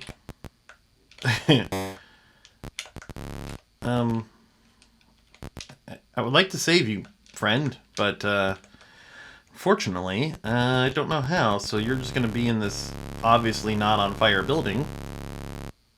Okay, well, let's just climb the ladder and see what happens. Nothing. Can I change, like, the angle of the fire? Or the ladder? Doesn't appear to be. How the heck do I get this guy out of there? What? Oh, there we go. I don't know what just happened, but... Over here, dude! I'm on the second floor. This is a weird game. Oh, there we go. There's the angle we want, right? Yeah. Okay, now I can save you, because now I'm on your level. Yay, we saved a life. We're heroes. Wow, that's firefighter for you. Graphics. For an Atari game, they're not too bad. You can see the flames. They're a little flickery. You can tell what the people are. There's a little cute fire truck. Sound, not a lot going on there. Not really anything going on with music. Just a little jingle when you save a person. Story, not really one. Controls, they're a little goofy and hard to get used to. Funness, does it hold my attention? Nope. Overall, firefighter gets a 0.25. That's it. Like, subscribe. We'll see you next game. Hi, welcome back to the Spamless Gamer. Today we're playing a game called Fireball for the Atari 2600, which came out in 1982, and it's got a pretty cool box art. Fireball in your face. I don't know what this game is, but it sounds pretty cool. Supercharged unit must be purchased separately, which means it's got some advanced features. Starpath, formerly known as Arcadia Corporation. We've seen that before. Fireball by Arcadia. Juggle the red-hot fireball before it becomes too hot to handle, too cold to hold. Up to 6 randomly moving fireballs that you control. Up to 4 players. Automatic indication of high scores for each player in the current session. Catch, aim, and release the fireball. 5 exciting games. Fire trap, marching blocks, knock-a-block, migrating blocks, and cascades. Features crystal clear, high-resolution graphics. High game score display includes live-action previews of other exciting Arcadia games. Really? What does that mean? I don't know. But, so, fun facts. So, fun facts. It required the cassette to play. We've seen some of these before. And it's, unfortunately, as exciting as the cover and the name is. It's just a breakout clone. Yay. Alright, Fireball. What do you got? Fireball! 1982 Arcadia. Now known as Starpath. 1 player fire trap. Okay. 2 player fire trap. 3 player. 4 player. 1 player marching. 2 player marching. 4 ants marching. 1 player knockback. Knock a block. Knock a block. Knock a block. Migrating. Cascade. Okay. I'll just try fire. First try. Okay, instead of a paddle, I'm a little dude.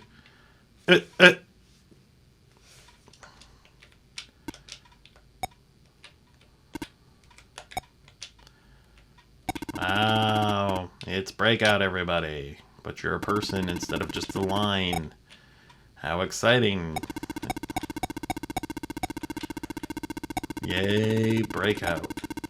Why does the king get me? That's so weird.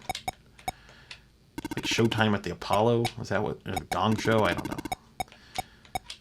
I don't know what that thing is where the cane comes out and gets you. Nope, you're not gonna get me. Oh, stupid cane. Alright, well, this all seems relatively the same. Yep. Marching is just more traditional breakout. Oh, except the lines come down. That's a little different. Marching, huh? You're about to get crushed by pink. What's with the... I don't understand the hook. Ah! Fourth try. Nope. Knock a block. Okay, it's just Breakout clone. Nothing to get excited about. Graphics, we've seen other Breakouts that were more colorful. I don't know why this needed a cartridge for, the special super cartridge. It doesn't seem all that advanced. But graphics, 2, sound, 1, music, 0, story, 0, controls. It's just a paddle game. It's Breakout. Hard to screw that up. 5, funness. I prefer Super Breakout, I think it was, on the Atari, so I'm going to give this a 1.5. Doesn't hold my attention, a 1. Overall, Fireball gets a 2. That was Fireball. Please like, subscribe, and we'll see you next game. Hi, welcome back to the Span This Gamer. Today we're playing Frogger, a classic game. This is the Atari 2600 version. Came out in 1982, and the box art is just Frogger there jumping over an alligator. It's a video game cartridge from Parker Brothers for Atari and Sears video game systems under license from Sega Enterprises. And the back of the box, it's tough to be a frog. It's not easy being green. You don't want to try that. Life isn't all lazy days and lily pads. It abounds with dangers. In fact, every leap Frogger takes could be his last. Can you help Frogger survive some perils and hop Frogger home to safety?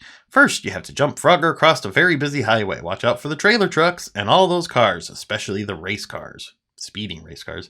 Then try to cross a fast-moving river. Keep out for the lady frog. When you see her, get Frogger to help her home. If you do, you'll earn bonus points and baby frogs. Jump Frogger carefully onto the diving turtles before they go underwater, and don't be fooled by alligators that look like frogs. Frogger are safe on their backs, but a free meal near their mouths. And then at higher levels, there are frog-eating snakes. Watch out for them as they slither up and down the riverbanks and logs in their search for Frogger. Home at last, but look before you leap. If there's a fly waiting, Frogger can gobble it up for extra points. But if there's an alligator waiting, it'll gobble Frogger. Get Frogger past all the obstacles, and you'll jump for joy.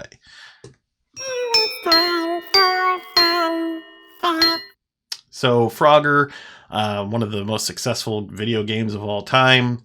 It was originally developed by Konami. It was published by Sega and Sega/Gremlin, and the Atari version by Parker Brothers. It's got a really interesting backstory to it, where essentially Sega Gremlin was trying to find a game to license, and they looked over some video presentations, and they tried to license Frogger, and nobody thought it was going to make any money, so they paid Konami some licensing fees for like 90 days just to make some prototypes because they believed in it where no one else did, and the game ended up being a big hit. But you can read it all in your friendly local Wikipedia. So let's get to the game. This is Frogger.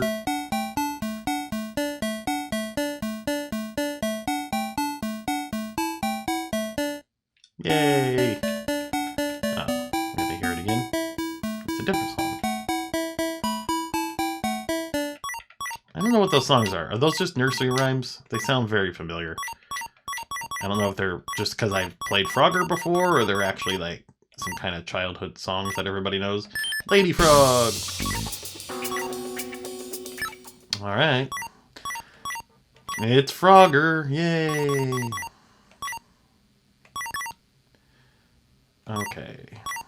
There we go. We played Freeway already, which is kind of a Frogger type game, but I think Frogger is better. Obviously not too difficult yet. Oh. No, no, no! Splat goes Frog, because they can't swim, apparently. I mean, it's kind of what they're known for, is swimming.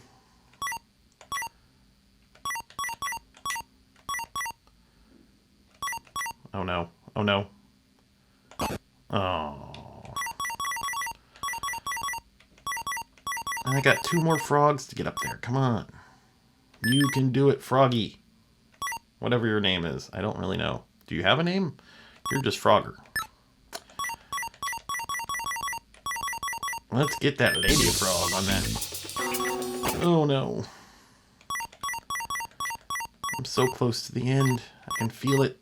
I can taste it in my blood. Taste it in my blood? That makes no sense. Why would you say that? Don't go tasting your own blood. That's just weird.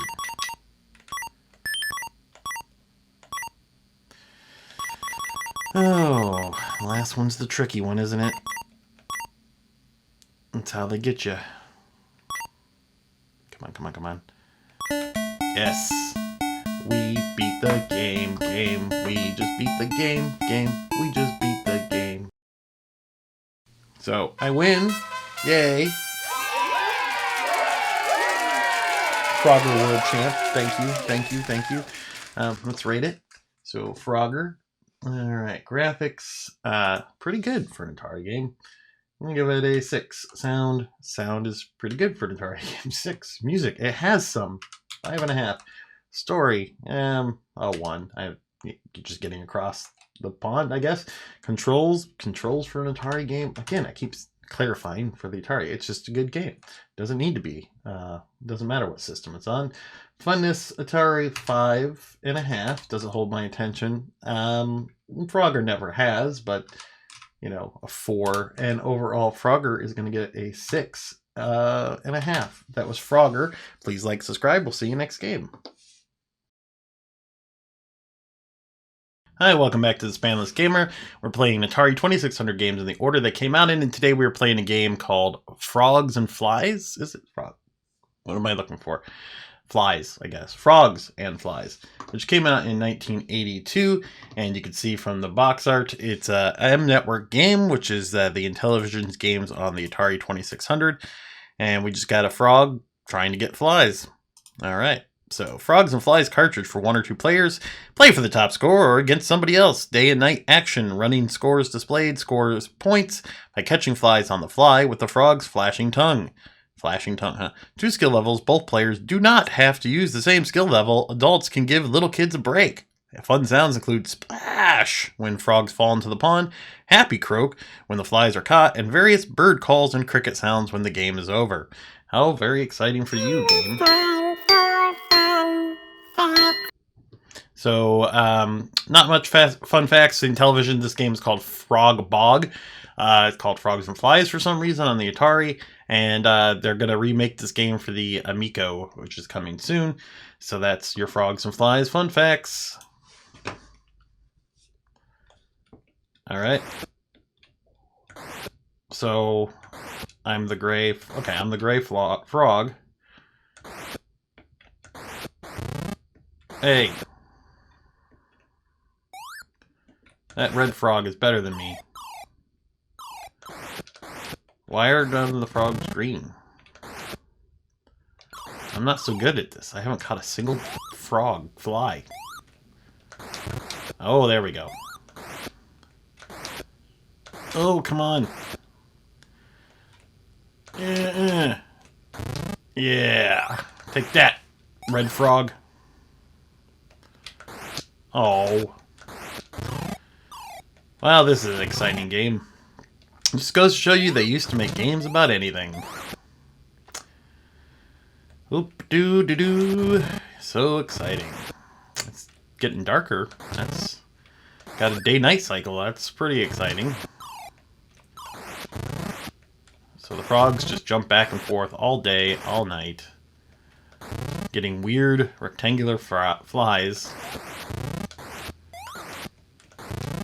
Oh boy. He's still winning though. I don't like that.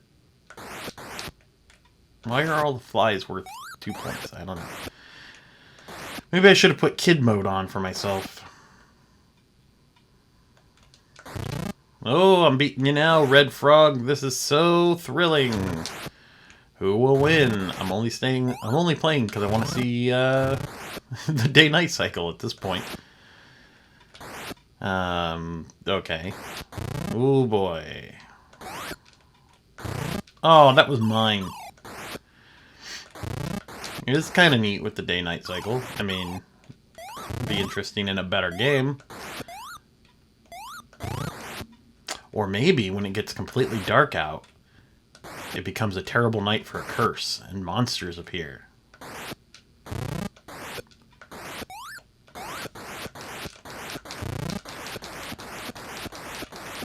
Uh-huh. Oh boy. Does this game ever end, or just go forever? Hey, red frog.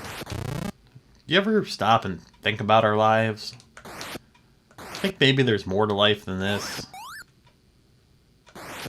Perhaps we should invest in some Bitcoin.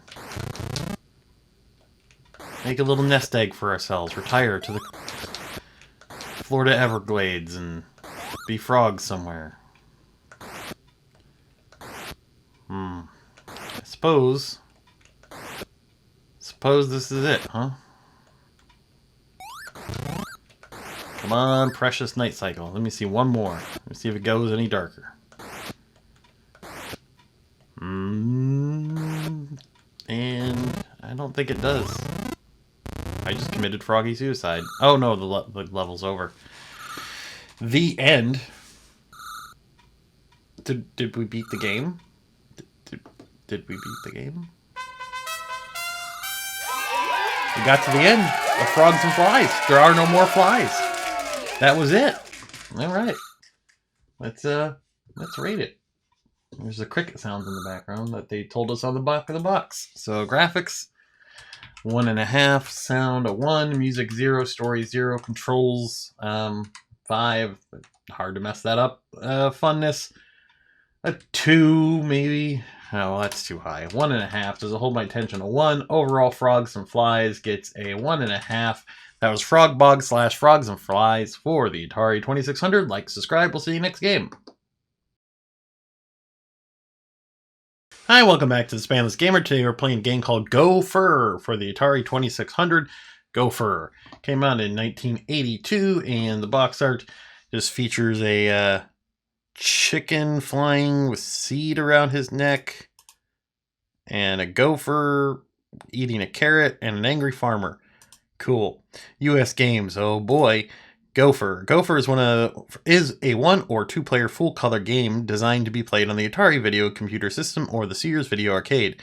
Gophers have launched a merciless assault on your carrot patch. Grab your shovel and fill those holes before they tunnel out and eat your choice carrots.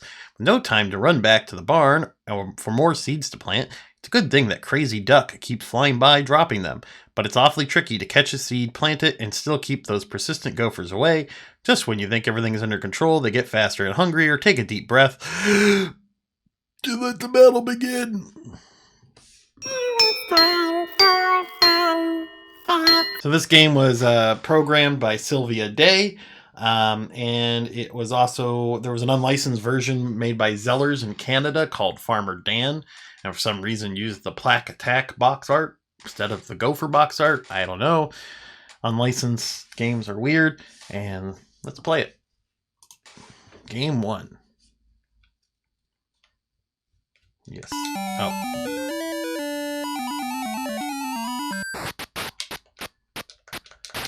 Oh, okay. I see. The little gophers dig holes, and I have to try to stop them. Jerks. Huh? Come on. Oh, nope. No, you don't, gopher.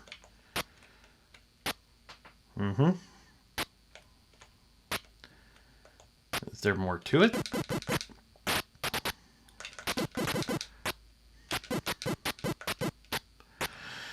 Ooh, okay.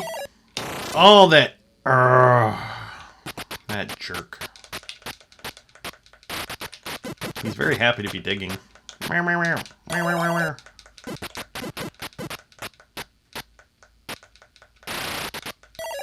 Where's this stork with its baby seeds, baby carrots?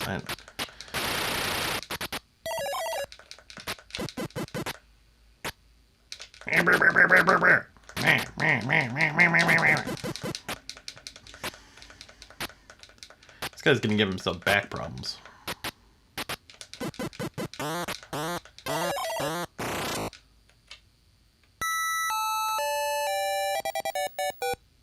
I think the farmer has died by catching a seed.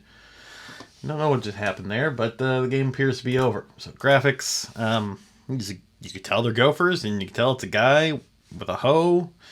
You have a 3.5. Sound 2. Music 1. Story 0.5. Controls Good enough. 5. Funness, 2. Doesn't hold my attention, a 1. And overall, Gopher is going to get a 2 and a half. And that was Gopher for the Atari 2600. Please like, subscribe, and we'll see you next game. Hi, welcome back to the Spamless Gamer. We're playing Nintendo games in the order they came out in. Today we're playing a game called Gorf. Gorf, which came out in 1982. And Gorf, look at the box art, video game cartridge for the Atari video game computer system and Sears Video Arcade, a home version of the Bally Midway arcade game, CBS Video Games. Back of the box, flying Gorfs, deadly droids, kamikaze invaders, laser attackers, and neutronium ships are descending on planet Earth. Salt pork, help! Time is running out, Space Cadet, so this will be brief. Okay. Astro Battle, your first mission to fend against the Gorfian robot bombs. Laser Attack, Mission 2, destroy the laser ship and the kamikaze crazies. Space Warp, next, escape the deadly sub-quark torpedoes and flagship. Your ultimate mission, demolish the all-powerful flagship in a spectacular neutronium explosion. The fate of the planet depends on you. Due to game machine limitations, this special home version may not contain all sections of the coin-operated game. Okay. So Gorf was frog backwards. Apparently, it was the nickname of the designer, Jamie Fenton, during college. It was nicknamed Frog, so they called this game Gorf, which is frog backwards. And yeah, it was originally going to be Star Trek: The Motion Picture, but when the designers of the game got the script for Star Trek: The Motion Picture, they realized that their game concept would not work with that movie tie-in, so it became Gorf. So let's play it. So this is Gorf. So this is just Space Invaders. You can only fire one bullet at a time, apparently. That's annoying. So we got the crab people on the bottom layer. We got Kool-Aid men on the middle layer. And the squid people at the top. Oh no. They're getting faster. You're going to be my biggest pain, aren't you? Oh, I got gorfed. I'm going to rewind that. Boom! We gorfed ya! Okay. Oh, whoa. That happened quick. Let's try that again. So this is very, Galaxian here, this level. First level was very Space Invaders, this level was very Galaxian. Oh, I got gorfed. My ship still kind of looks like the Starship Enterprise. It's a rainbow color. Like Picard always wanted it to be.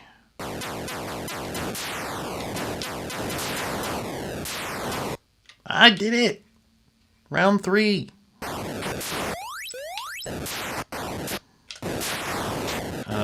Boom.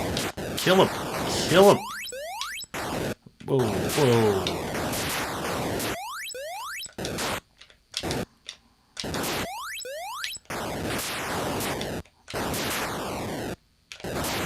Come on. Get the right gun! Round 4, boss battle. Okay, that was an easy boss battle. And we're back here. So I guess that means we win.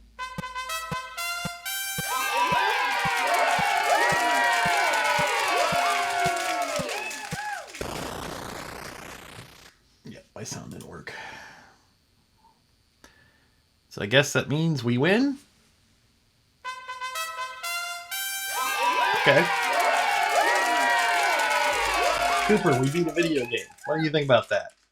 He thinks it's time to rate Gorf. Okay, so Gorf gets a graphics 4.5. Ooh, sound was okay. 3. Music was done. Story, not much of one, if any. Controls were fine and a half. Funness, a 4. Doesn't hold my attention. 4 overall. Gorf gets a 4.5. And that was Gorf for the Atari 2600. Please like, subscribe. We'll see you next game.